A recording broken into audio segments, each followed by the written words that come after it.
What's going on, man? Welcome to another Authentic Speaks YouTube video. My name is Jay. You can call me Speaks. For today's video, we're going to talk about how to become your authentic self.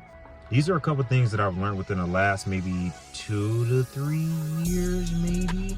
Given all the things that's happened in my life within the last 6-7 months, I feel like I got I want to call them 4 pillars, but they're not your typical pillars. These are the few things that a lot of people kind of undermine or kind of don't take as seriously. These 4 things are going to help you become your authentic self. These 4 things I'm about to explain to you are pretty much one of the easiest ways to understand how to be your authentic self and how you can slowly work towards it. First thing is, be honest with yourself. A lot of us aren't honest with ourselves, man. A lot of times we're afraid to speak our mind and really express how we feel because we're worried about offending somebody. One thing I learned in my job working in retail, especially having a sales background such as myself, you got to know how to put people in place, but do it respectfully. That means being open-minded to conflict, stepping outside your comfort zone. Now, I'm not asking you to come out here and be a full-blown, I'm not asking you to do that. All I'm saying is bring a conscious amount of awareness and pick and choose your battles.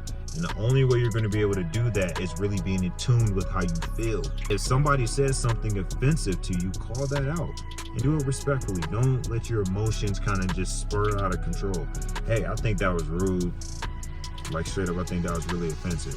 In most cases, you got to understand how to match people's energy too. There is a way to do this without it being rude or hostile.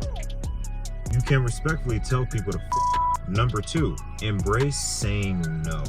This is one I struggle with for years. I'm 29, Lord willing, going longer. It's saying no. And what I mean by embrace saying no goes back to the first point. Notice how all these things are kind of mixing in with each other. This is something you got to be aware of on a day-to-day basis. This is the only way it's going to add value and benefit to your life. Sometimes you don't want to go to the bar. Sometimes you don't want to do things. Hey man, can you loan me $5? No, bro, I don't have it. Being able to say no alleviates the stress in your life in so many ways, man. When you're honest with yourself, like, look, man, I'm not comfortable with this. No, I don't like that. No, I don't feel like going out. People respect you more, which is going to be another one of my points, but I'll get there. Embracing how to say no, man, is cool because when you get better at saying no, the more self-confidence you build in yourself, the more confident you feel in yourself, the easier life will get for you. It's easier for you because your decision-making gets better.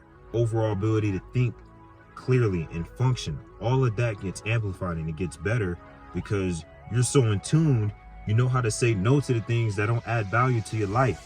Speak your mind, but in the most respectable way. And you can just downright tell somebody no and you're being brutally honest, they're at fault if they don't respect that.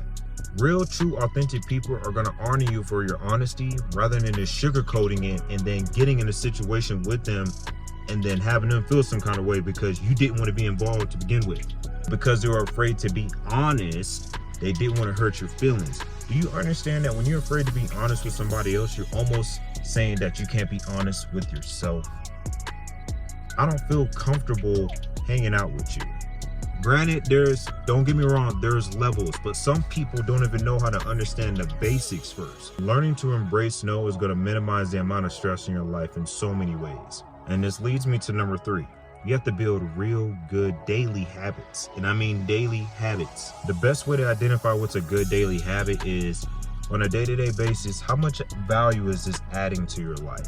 You staying up all night trying to stay current with your TV shows that's gonna be there when you get off work is contributing to you not getting enough sleep. Now you're wondering why work's been stressful the last couple days. Try to adjust it. Try to find a different way to enjoy it. It goes back to my first point that I said in the beginning of the video. You gotta be conscious, man. You gotta be aware of your feelings. When you're aware of yourself, when you're aware of your feelings, it makes it easier for you to decipher, okay, is this adding value to my life or is it taken away? You losing sleep because of a TV show is not adding value to your life. If anything, it's taken away from it. We need to stop letting our pleasures be an excuse for us to deteriorate our health. We need to stop letting our pleasures be an excuse for our health to decline. We got to do better. Life is not meant for you to just let your body fall to shit. You experience the beauty of life when you're taking care of yourself. When you're focusing on the good things. You're aware of the bad things, but you're focusing on the good things. It's all an awareness thing, man. It's all a matter of what you're paying attention to and where your focus is. When you practice good daily habits, it makes it easier for you to have a clear mind. It makes it easier for you to function. Think of like when you meditate daily. The key thing about meditation is that when you practice stillness, kind of stop your mind from going all over the place, it makes the pathway through life a lot easier. You can just see things better. It just allows you to think and function more clearly, man. You just gotta try it. No, you don't always have to do like the YouTube meditation. They got walking meditation, they got shower meditations. I'm telling you, if you Google it, they have a good way for you to meditate versus just feeling like you have to always stay still. Because I get it. I struggled with that too initially, and then I got better at it. But it's okay. If you don't like sitting still, to meditate, there are other ways of doing it. How can I be still and present with myself? How can I get to a point where I can understand how I'm really feeling and be able to express myself, but not doing it in a way that makes people uncomfortable? The only way you're gonna reach that is becoming self-aware. You gotta get in tune with yourself. And this goes back to the daily habits. You eating healthy, you making sure you're getting good quality sleep. You get really good at turning your excuses into solutions, which leads me into number 4. Sorry, got a little dry throat. You gotta be able to hold yourself accountable, man. I know it's hard, I know it's uncomfortable, and it's supposed to be uncomfortable, because if it was comfortable, everybody will be doing it. But if everybody will be holding themselves accountable, I would say the stress in the world will be a lot easier. You get good at holding yourself accountable, man. You develop this strong sense of confidence in yourself. The lack of, the embarrassment, not feeling confident in yourself, not feeling appreciated, like all the negative limiting beliefs, they slowly start to dissipate when you start holding yourself accountable. I can't be a disciplined person. I can't show up and work on time. I can improve my health. Like, there's so many beautiful things that come from holding yourself accountable. It runs deeper than just discipline alone. Holding yourself accountable allows you to build a trustworthy relationship with yourself. If you don't have a trustworthy relationship with yourself, you're always going to be pouring from an empty cup. I'm sitting there pouring all my energy. I'm sitting here pouring all my energy on everybody else except myself. And then I wonder why I'm drained and tired at the end of the day. Once again, this isn't being selfish. It's all about trying to create a place of balance. I think if everybody can get to a point in their life where they have a good balance, it just makes life that much easier, I don't know, man. It's such a weird, you just gotta experience it, man. But that's what I'm here, just trying to help encourage and put people in the game, man.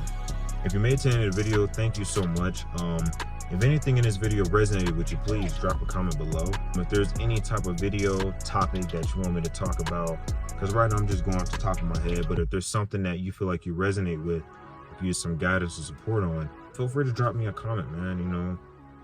I'm not a therapist. I'm just a young adult trying to get through what we call life. And if you made it to the end of the video, I'll catch y'all next time. Thank y'all for being patient with me. I got a couple new subscribers recently. YouTube is being a little bit interesting, so it's been a learning curve for me, but we're gonna figure it out, man. But yeah, man, like, comment, subscribe, and I'll catch you on the next one. Peace.